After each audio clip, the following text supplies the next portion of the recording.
দ্বিতীয় টি-20তে ক্যাচ ধরতে গিয়ে আঙুলে আঘাত পেয়েছেন সৌম্য সরকার। এতে তার আঙুলে 5টি সেলাই দিতে হয়েছে।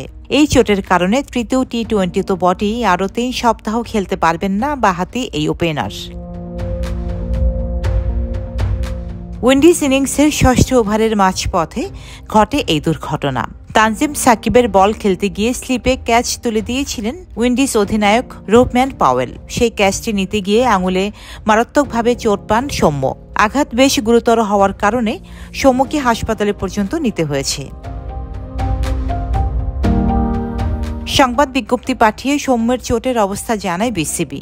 ফিজি বাইজুল ইসলাম বলেন, সৌম্য ডান হাতের তর্জনী আঙুলে চোট পেয়েছে, তাকে 5টি সেলাই দিতে হয়েছে। ম্যাচ শেষে এক্স-রে করার পর তার আঙুলের একটি জয়েন্টে নড়ে গেছে। এই চোট থেকে সেরে উঠতে 3 থেকে 4 সপ্তাহ লাগবে তার। আগামী 30শে ডিসেম্বরে শুরু বিপিএল। দারুণ ফর্মে থাকা সৌম্যকে শুরুর সময়টাই হয়তো পাওয়া যাবে না, আর নিশ্চিতভাবেই মিস করবেন ওয়েস্ট ইন্ডিজের বিপক্ষে শেষ টি-20। ছন্দে থাকা এই ব্যাটার প্রথম টি-20তে করেছিলেন 32 বলে 43 রান। দ্বিতীয় ম্যাচে অবশ্য রান পাননি। 18 বলে 11 রান করে রান আউটে কাটা পড়েন তিনি। সৌম্যের ইনজুরিতে পড়ার দিনে ওয়েস্ট ইন্ডিজের বিপক্ষে সিরিজ নিশ্চিত করেছে বাংলাদেশ।